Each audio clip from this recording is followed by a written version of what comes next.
আসসালামু আলাইকুম। বিসমিল্লাহির রহমানির রহিম।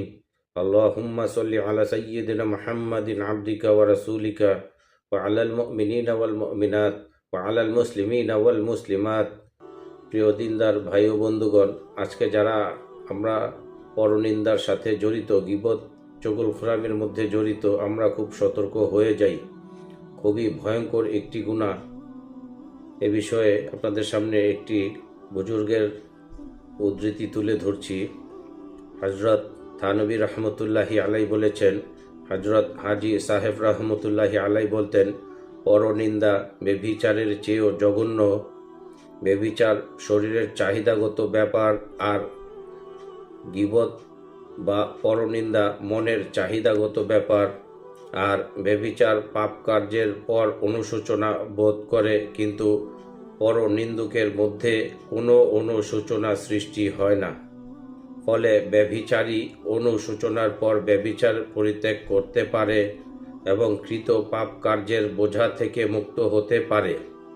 পক্ষান্তরে গীবতকারীর মধ্যে কৃত গুনাহের উপলব্ধি না হওয়ার কারণে সে তওবা ও ক্ষমা থেকে বঞ্চিত হয়।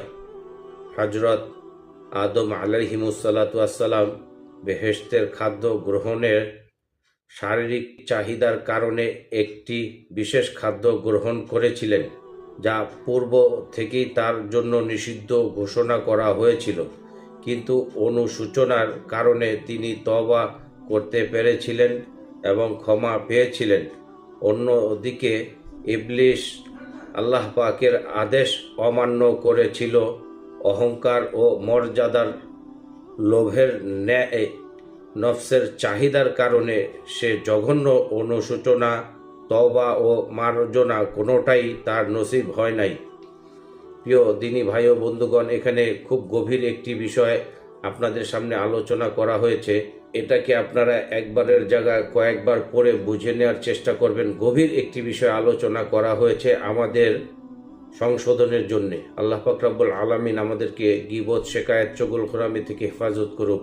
আমিন। আসসালামু আলাইকুম।